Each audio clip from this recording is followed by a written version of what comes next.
Hi, everybody. Welcome back. We are here for another one of your questions about work. And today we have an issue that has taken on kind of new cast during the pandemic, but has always been really important and a guest who I'm really excited about. So for those of you who are here for the first time, I'm Roy. I'm a startup investor in the future of work. We take one of your questions every day about practical things that come up at work and try to give you a view. And today our guest is Jenn Lim, who Jenn is the CEO of Delivering Happiness. And she started it as well. It's a company that she started with the late Tony Hsieh, who was an emblem of this movement. And she worked on that first book, on the Delivering Happiness book, and has now just written Beyond Happiness. Is that the name of yours? Yes, sir. Yeah, a bestseller in its own right. And so the question today, there we go. I love the be happy wordplay in there. The question today is about something that a lot of people feel is deeply tied to how happy they are at work, which is I'd like to have more flexibility. And so how should I ask my boss for that? Would love any and all perspective, Jenn, and thank you for being here. Yeah, of course. Thanks for having me, Roy. And thanks to everyone for tuning in on this. I mean, it's such a huge question these days because we're seeing this great exodus or great resignation or what I call a great awakening and insert anything like great XYZ because it's a huge reset on life and what I call a reset on humanity in so many ways. So what I think is most important right now, why we're seeing this exodus is that we're not asking the right questions of each other and actually listening to them. So to that question of how should I ask my boss for more flexibility is also asking not just what's in it for you, because you want more flexibility, but actually asking what's in it for them, what's in it for all. And knowing your boss is probably looking for more flexibility too, and more reasons why they want to stay in their job, in their role. And it's not just flexibility these days. It's like, whether it's pay or more meaning or more purpose, it's like these questions that have been embedded in us because we had so much time to sit with it and do deep dives within ourselves. So I think that's the biggest thing is just like the whole notion of empathy of like, well, what's in it for them that will give me that flexibility. So I think it's an incredible reminder to people to just think about it from the other party's perspective. We're especially kind of in our modern world so trained to think about our own goals and our own wants. And I think it's really powerful to just try to put yourself in the other person's shoes.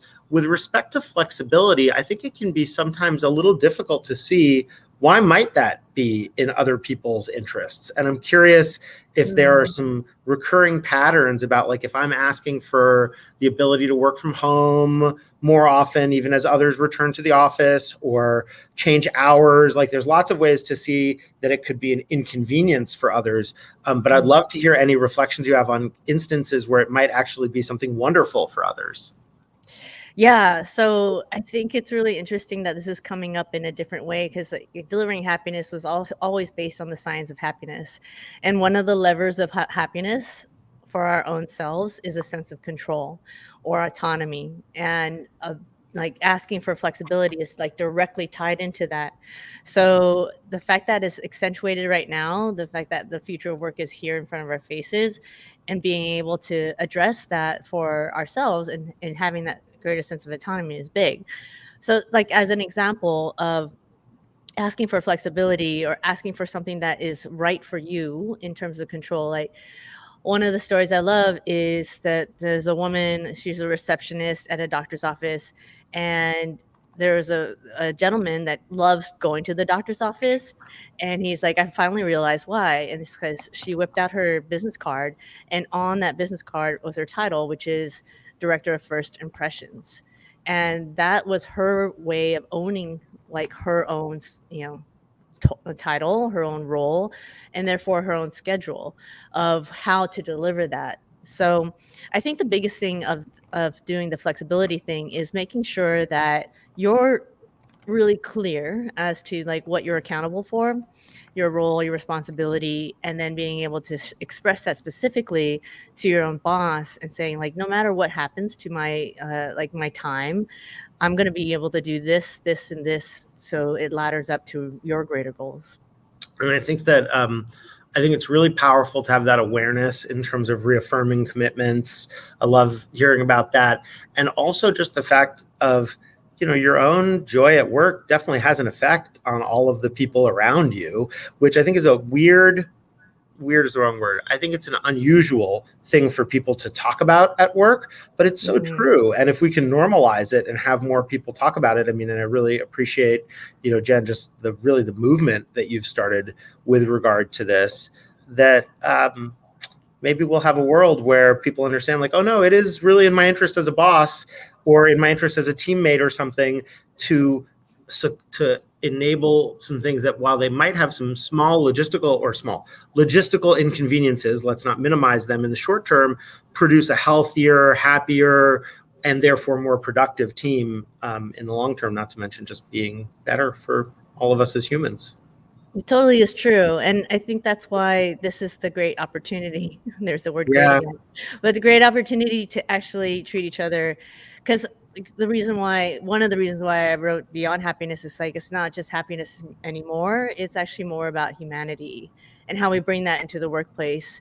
And I think like flexibility is just one big piece of the big pie of treating each other as human beings. Well, I think one of the reasons it is such a lightning rod is that flexibility is often it's the safer, more anodyne word that we use for basically having personal power, the choice over what hours you spend doing something or how you integrate your family life or your personal life and your work life. And so I do think it is of special significance for that reason, because it's code for power.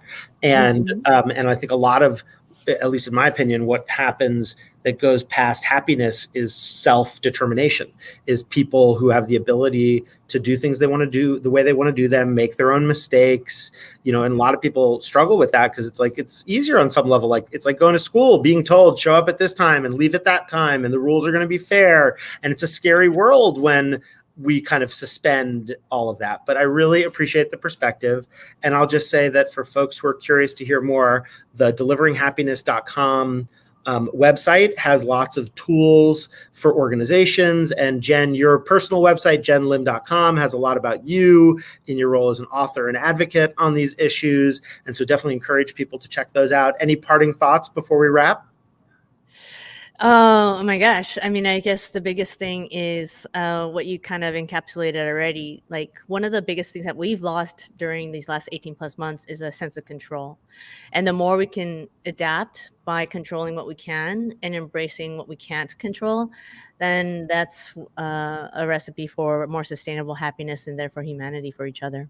I love that recipe. And just for everybody, maybe we should, instead of calling it "This is not advice," we should call it "These are recipes," because really what we're talking about is not some pronouncement as to what anybody watching should be doing. What we're talking about is sharing our own experiences of what works and trying to compare notes and figure this all out together, because we're humans, we're frail, we're faulty, and we're just guessing our way through all this. So Jenn, thank you for giving us some very wise and scientifically informed guesses on things, and would love to have you back again, and to be continued. Love that as well. Thank you, Roy. Awesome. All right, talk to you. Bye.